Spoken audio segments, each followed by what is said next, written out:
This video is part 2 of Chapter 3. Let's talk about dominant cultures. So a dominant culture is just the attitudes, the values, the beliefs, and the customs that the majority of people in a society hold in common. So is it everybody in that culture? Well, no. There are always nonconformists in any society. But the dominant culture is, just about everyone. Co-cultures, so groups of people living within a dominant culture, but maybe they have different behaviors or they communicate differently, enough so that you can distinguish them from the dominant culture. So, for example, contributors to co-culture include maybe gender. So women and men communicate differently because of, the biological and socialized differences among men and women. So women are a co-culture. Men are a co-culture. There's race. Many people have experienced the socializing effects of perceived race. So that can be a co-culture. Ethnicity. Ethnicity is a classification based on combinations of some characteristics like nationality, geographic origin, language, religion, ancestral customs, tradition, things like that. So ethnicity can be a co-culture. And then native language, the language of one's ethnic heritage, typically it might be the language that you learn at birth. Okay, those are all examples of co-cultures. In addition, sexual orientation might be a co-culture. So if you're gay, that might be a co-culture for you. Religion could be a co-culture. And maybe the age and generation. So I fall into the baby boomer category. You are probably, is it what, a Gen Z group, age group? Maybe that's your co-culture. Your parents could be Gen X, or maybe they're baby boomers. Those are all co-cultures. So what is cultural identity? Well, it's part of your self-concept that's based on how closely you identify with the dominant culture and co-cultures.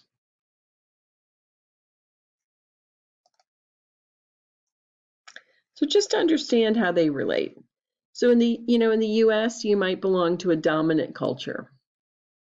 We're Midwesterners. Think about that as the dominant culture. Then you have all the co-cultures that you're a part of, and you could be, part of many co-cultures. So I'm a white woman baby boomer. Those are 3 right there, my co-cultures. And the cultural identity is just part of my self-concept that, says what I identify with. Those dominant cultures and co-cultures. I just like this graphic. We've got the Middle East, but then here in the US, we've got the West and the East. We've got Western Europe, but it's called Western Europe, but it's east of us. And then you have like the Middle East. Then you have the East with China, Korea, and Japan, but it's west of us. I just thought this was fun. Okay, so how do cultures differ? Well, one way that they differ is individualism and collectivism. What does that mean? Well, individualistic cultures like the US and Canada emphasize personal rights and responsibilities, privacy, voicing one's opinion, freedom, innovation, all of that. A collectivist culture really emphasizes community and collaboration, shared interest, avoiding embarrassment. Some of those collectivist cultures could be South and Central America, East and Southeast Asia, and parts of Africa.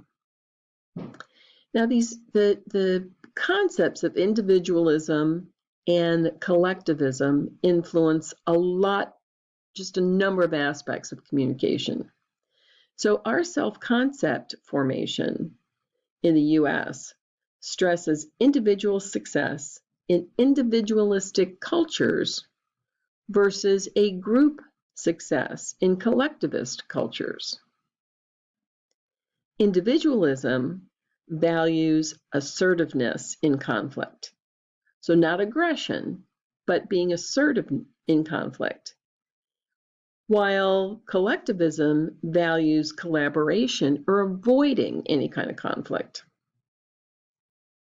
Now, in groups, members of collectivist cultures see group harmony and group welfare as most important. Okay, context. In a low context culture, like the United States, speakers use words to convey most of the meaning, and our verbal messages are direct, specific, and detailed.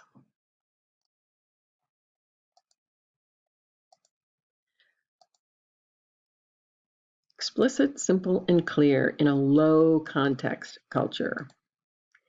In a high context culture, the communication is more implicit, and it's very nuanced, and you pick up meaning from the context of that communication. So the US is low context. Lots of words to explain what we mean. We're very explicit. Germany and Canada. On the other hand, Japan, India, and Saudi Arabia, these are high context cultures, which means that it's not that they don't mean or say what they mean, but when they say something, there's like other agendas that you have to pick up from the situation and the context. A few other places that are kind of in between. So the UK is not quite as low context as the US and Canada. And Mexico, it's a little bit more in the middle, leaning towards high context. Okay, chronemics. That has to do with time, and it's the study of how the perception of time differs among cultures. So in a monochronic culture, we view time as a series of small units that occur sequentially. For example, being on time is valued. So the United States, Canada, and the UK are monochronic cultures. Time is important. You can waste time, take time, use time. Being on time is important. But in a polychronic culture, time is viewed as a continuous flow, and they don't put as much importance on deadlines. Polychronic cultures include Spain, Latin America, and Arab cultures.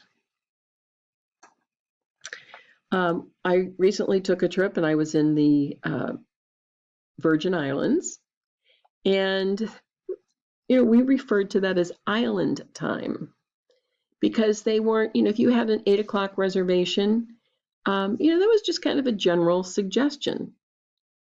They didn't understand if you wanted to be seated right at 8 o'clock when your reservation was. It's it's more relaxed in terms of time because they think of it as a continuous flow. Okay, other ways that cultures differ. Uncertainty avoidance.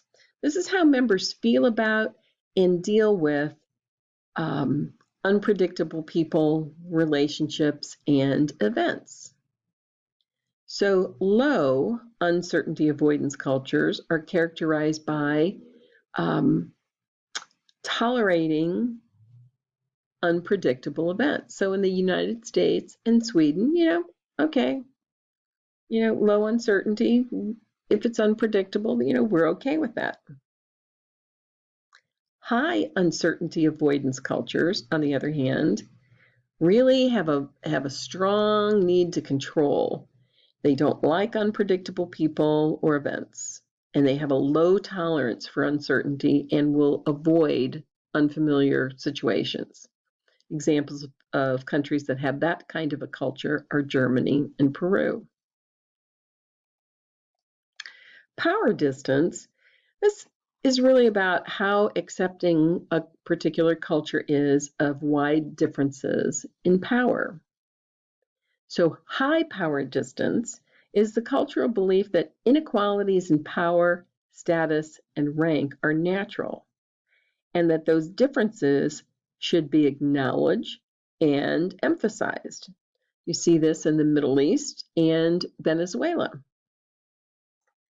But a low power distance refers to the cultural belief that inequalities in power, status, and rank really should be underplayed. So low power, underplay those differences. And power should be equally distributed. Examples of cultures that have the low power distance are the United States and Scandinavia. Then we have masculine and feminine cultures.